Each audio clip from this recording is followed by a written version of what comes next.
Testemunhos Seletos, volume 2, capítulo 61. Palavras de um instrutor celeste. Durante a noite eu me achava em um grande grupo em que o espírito de todos os presentes estava sendo agitado com o assunto da educação. Muitos apresentavam objeções a que se mudasse a espécie da educação há tanto tempo em voga. Alguém que de há muito tem sido nosso instrutor falava ao povo. Dizia: o assunto da educação deve interessar a todo o corpo de adventistas do sétimo dia. As decisões referentes ao caráter de nossa obra escolar não devem ser de todo deixadas aos diretores e professores. Alguns insistiam fortemente quanto ao estudo de autores incrédulos e recomendavam os próprios livros condenados pelo Senhor e que, portanto, não devem de maneira alguma ser sancionados. Depois de muita conversa e discussão fervorosas, nosso instrutor adiantou-se e, segurando livros que haviam sido defendidos com ardor como sendo essenciais a uma educação mais elevada, disse: achais nesses autores sentimentos e princípios que façam de todo seguro colocá-los nas mãos dos alunos? O espírito humano é facilmente fascinado pelas mentiras de Satanás, e estas obras produzem desinteresse pela contemplação da palavra de Deus, a qual, caso seja recebida e apreciada, assegurará a vida eterna ao que a recebe. Vós sois frutos do hábito, e deveis lembrar que os bons hábitos são bênçãos tanto em seu efeito sobre vosso caráter, como em sua influência para o bem nos outros. Os maus hábitos, porém, uma vez estabelecidos, exercem poder despótico, escravizando o espírito. Se nunca houvesseis lido uma palavra nesses livros, estaríeis hoje incomparavelmente mais capazes de compreender aquele livro que, acima de todos os outros, é digno de ser estudado e que dá as únicas ideias corretas acerca da educação superior. O fato de ter se tornado hábito introduzir esses autores entre vossas leituras e que esse costume haja envelhecido pelos anos não é nenhum argumento em seu favor.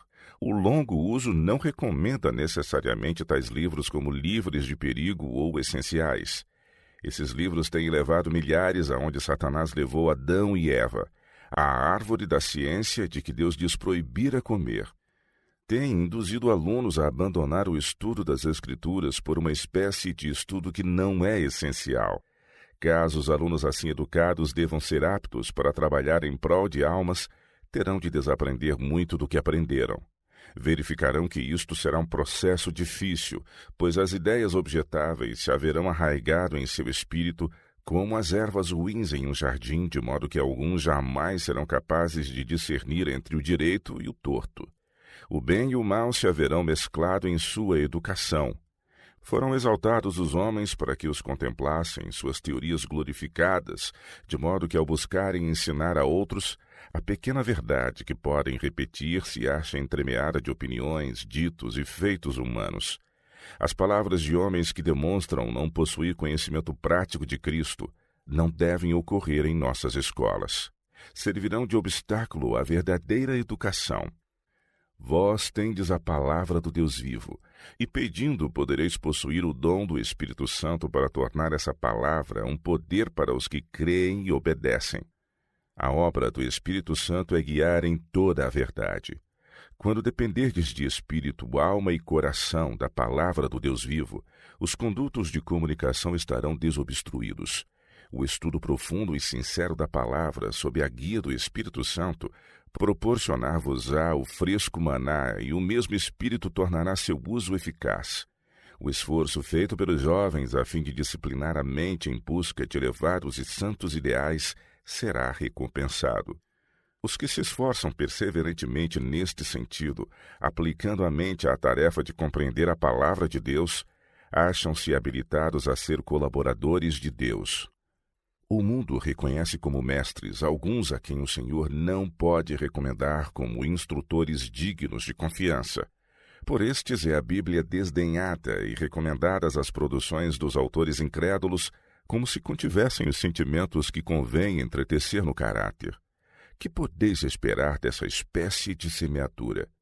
No estudo desses livros objetáveis, a mente dos professores, juntamente com a dos alunos, vem a corromper-se e o inimigo semeia seu joio. Não pode ser de outro modo. Bebendo de uma fonte impura, introduzimos veneno no organismo.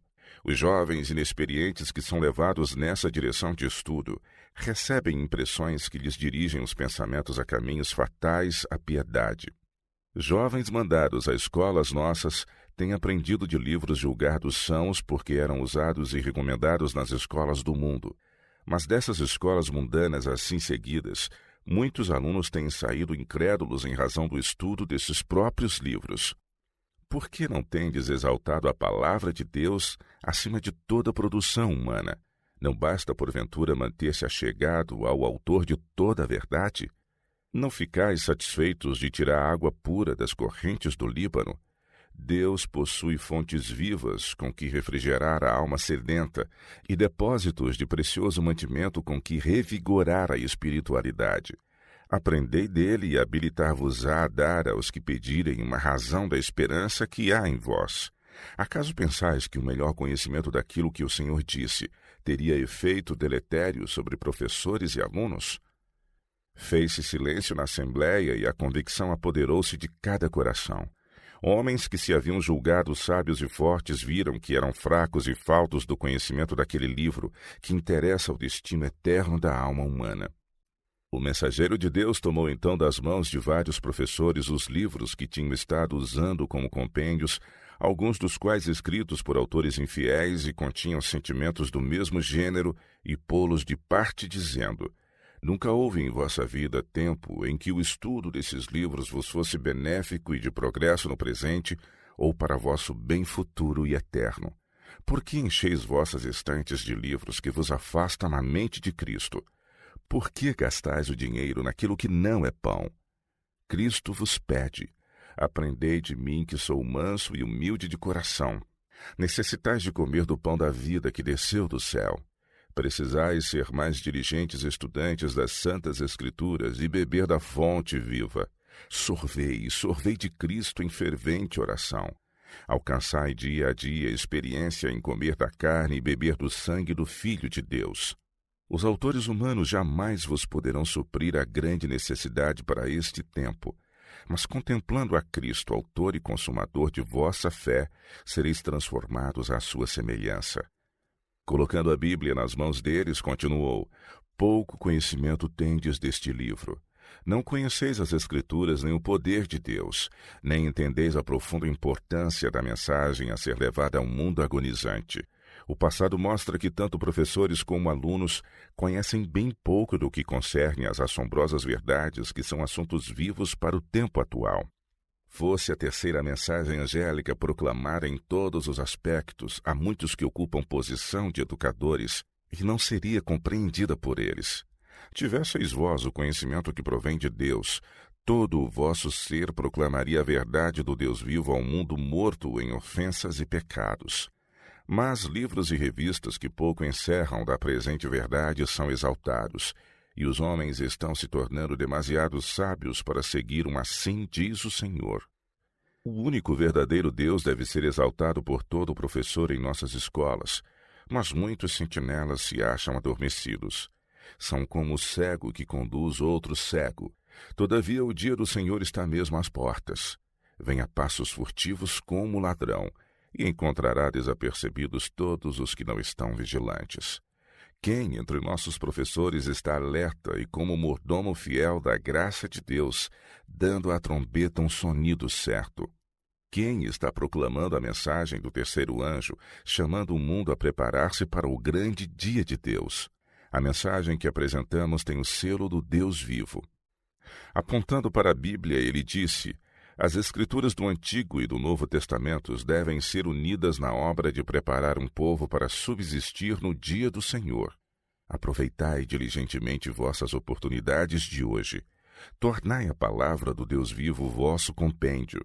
Caso isto houvesse sido sempre feito, alunos hoje perdidos para a causa de Deus seriam agora missionários. Jeová é o único Deus verdadeiro e deve ser reverenciado e adorado. Os que respeitam as palavras de autores incrédulos e levam os alunos a considerar esses livros como essenciais em sua educação, diminuem sua fé em Deus. O tom, o espírito, a influência desses livros são deletérios aos que deles dependem quanto ao conhecimento. Tem-se exercido sobre os alunos influências que os levaram a desviar os olhos de Cristo, a luz do mundo. E os anjos maus se regozijam de que os que professam conhecer a Deus o neguem como ele tem sido negado em nossas escolas.